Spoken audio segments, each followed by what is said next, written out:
Hello friends, आपल्या सर्वांची आवडती मालिका लपंडाव या मालिकेच्या आजच्या शुक्रवार 3 एप्रिलच्या एपिसोडमध्ये एकानंतर एक जबरदस्त ट्विस्ट आले आहेत.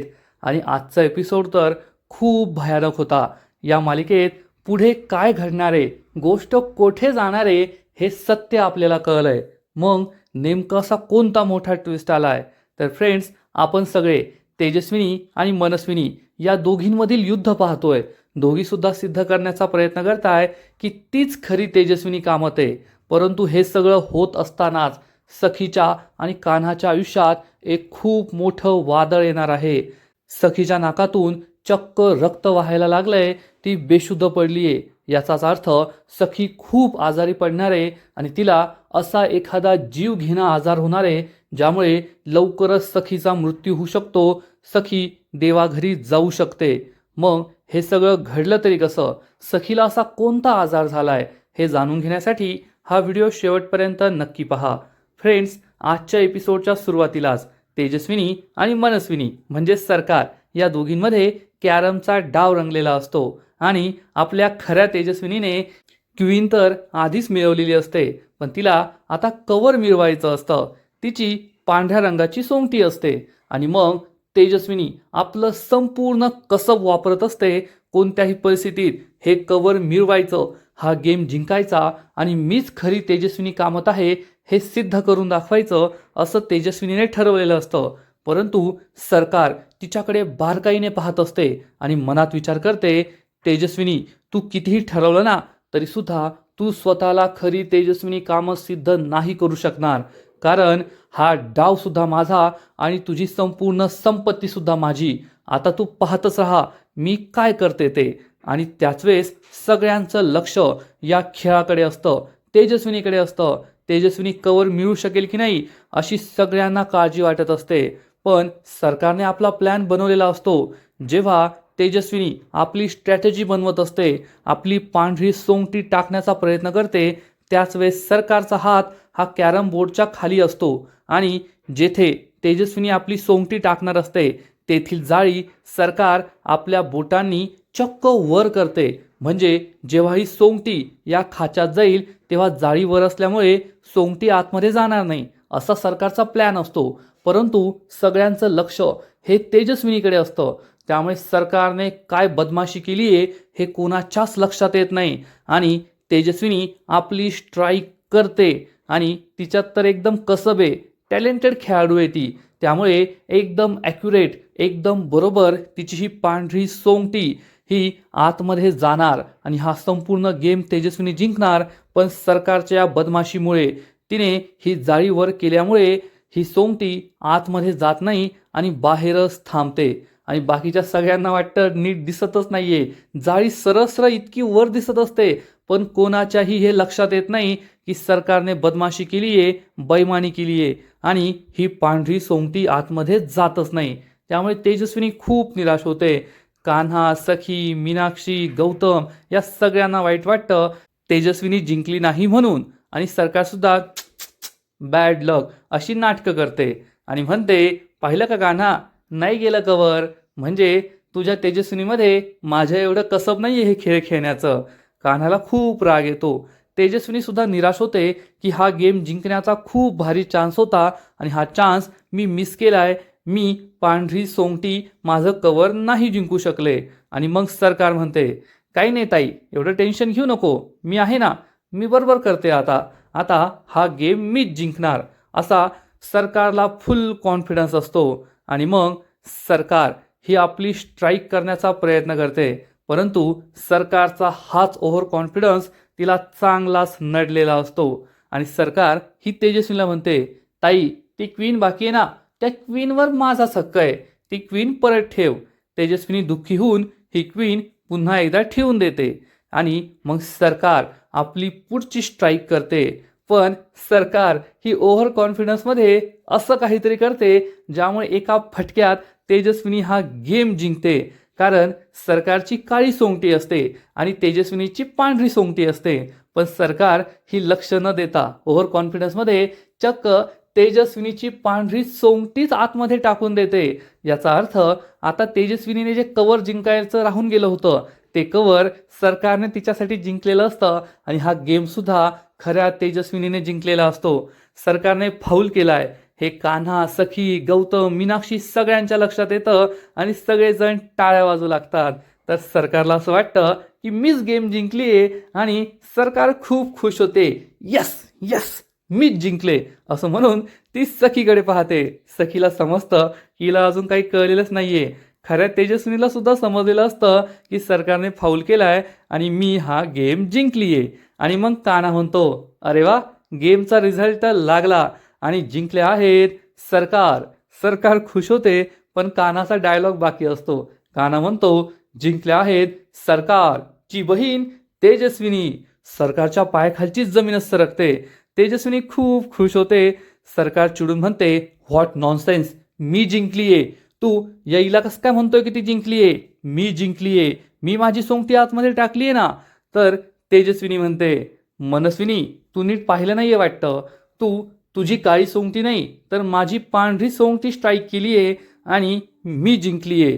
सरकारचा विश्वासच बसत नाही की मी फाऊल केलाय, कारण तिला तर असं वाटतं की ती देवच आहे, ती जे करते ते योग्यच करते. आणि मग सरकार ही सोंगटी काढून पाहते तर ही पांढऱ्या रंगाची सोंगटी असते आणि सरकारला समजतं की तिने फाऊल केलाय, स्वतःच्याच पायावर धोंडा मारून घेतलाय.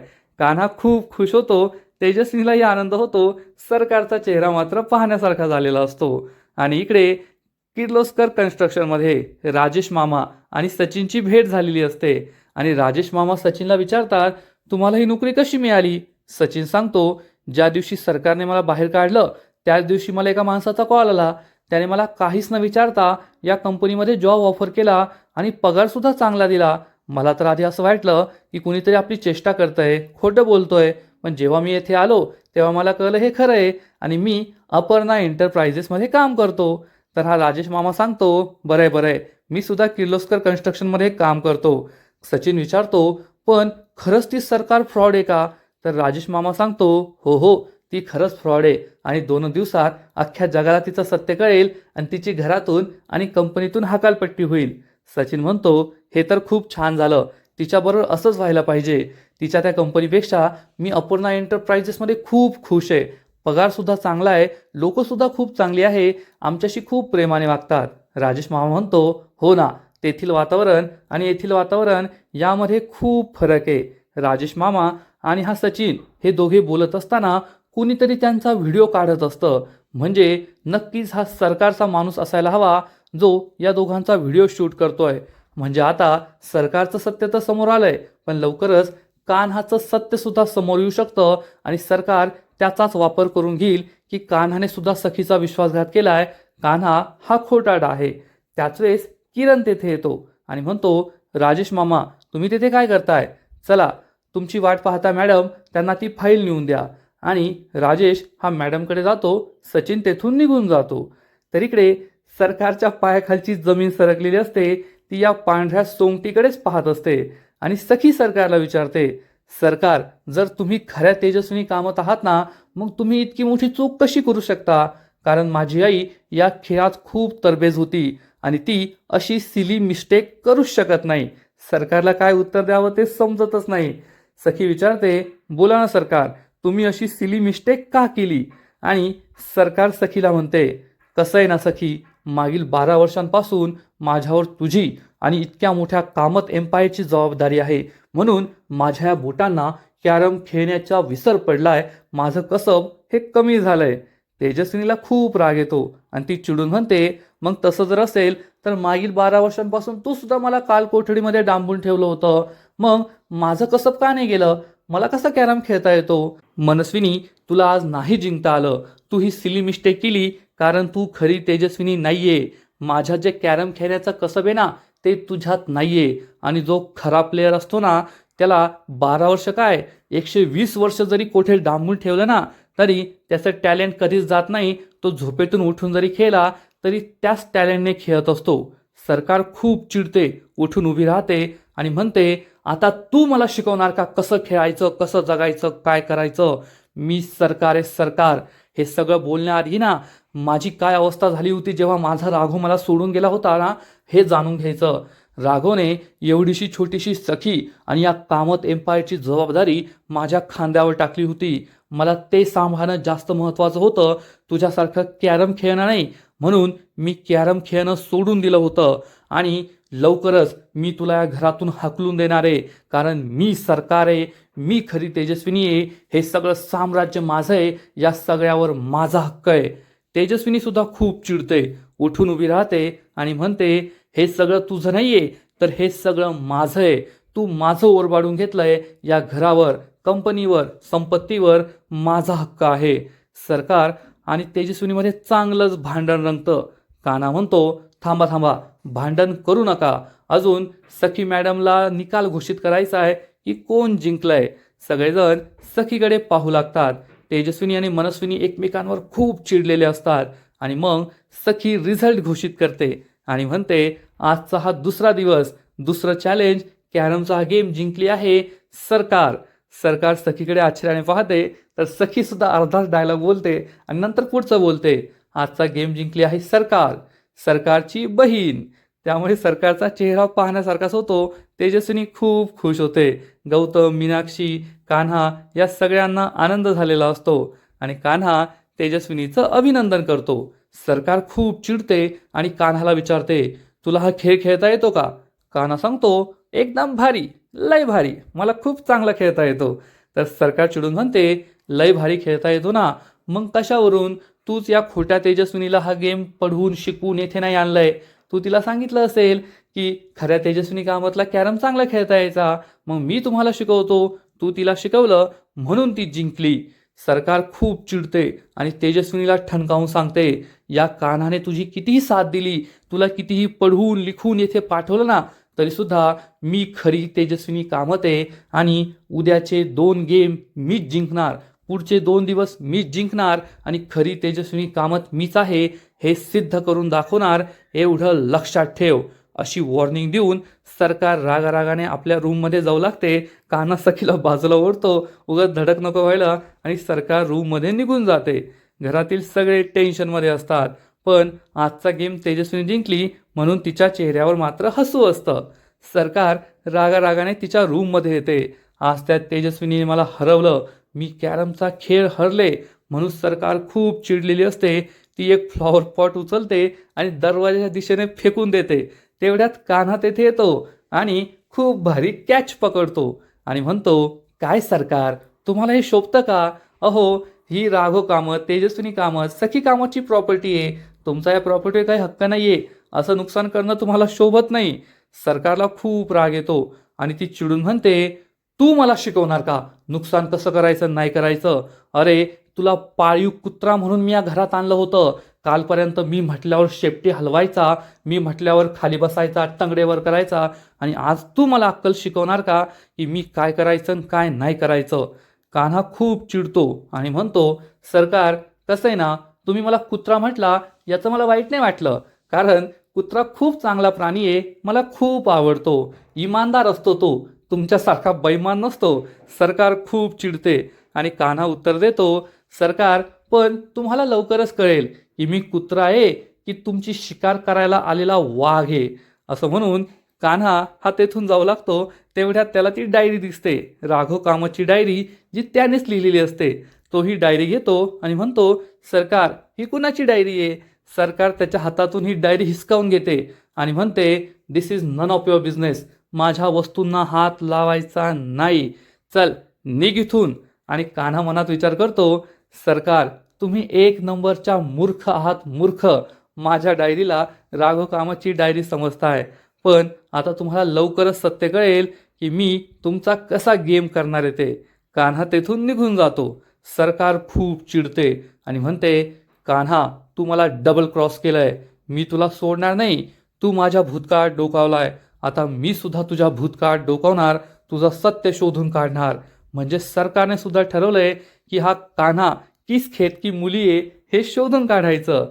तेवढ्यात सरकारला एक व्हिडिओ येतो आणि सरकार हा व्हिडिओ पाहते. आता तिने कोणता व्हिडिओ पाहिलाय किंवा मेसेज पाहिलाय हे आपल्याला माहीत नाहीये, पण थोडा वेळ आधी सचिन आणि राजेश मामाचा जो व्हिडिओ कुणीतरी शूट करत होतो, नक्कीच हा तो व्हिडिओ असेल आणि कान्हाचं सत्य शोधून काढण्यासाठी सरकारने आपली माणसं मागावर लावली आहेत एवढं मात्र नक्की. आणि मग थोड्या वेळानंतर रात्र होते.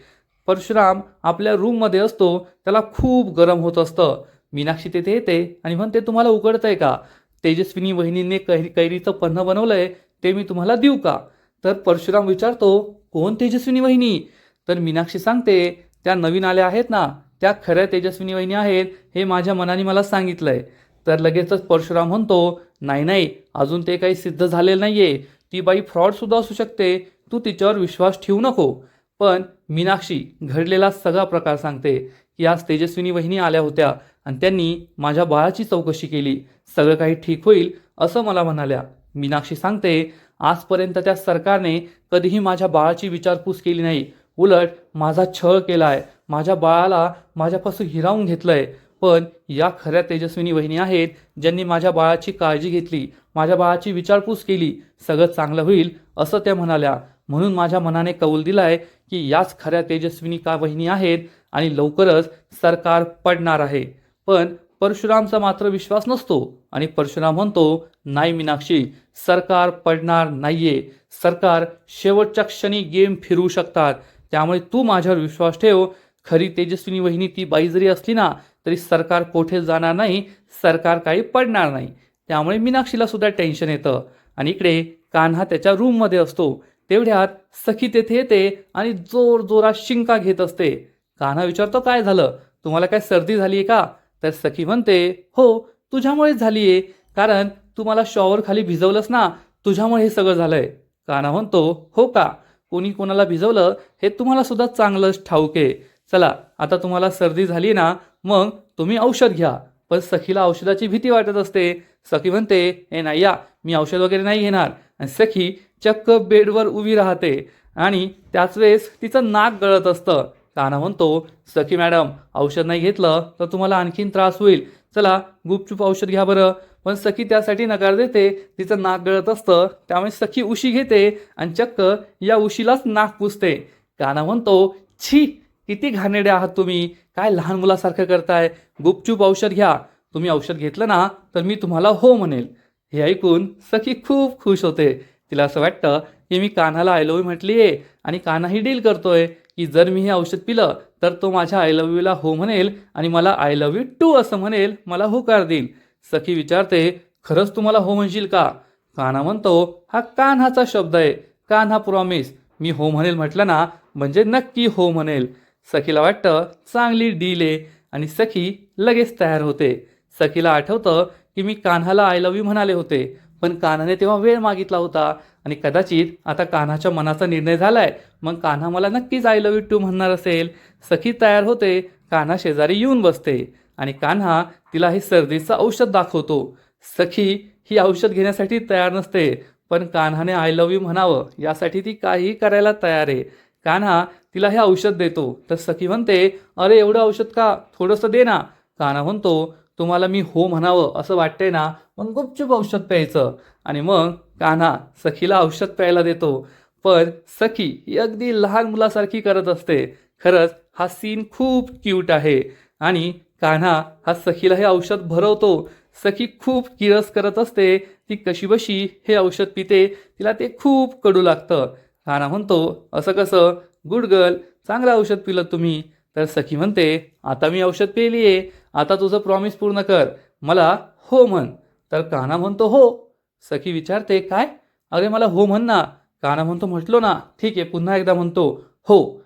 सखी विचारते, हो काय? तू तर मला होकार देणार होतास ना, मला आय लव्ह यू टू म्हणणार होता.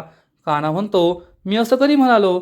मी तर एवढंच म्हणालो होतो की मी तुम्हाला हो म्हणेल आणि मी म्हणतोय हो हो हो हो. कान्हा असं बोलतो. त्यामुळे सखी खूप चिडते आणि म्हणते, ही चिटिंग आहे.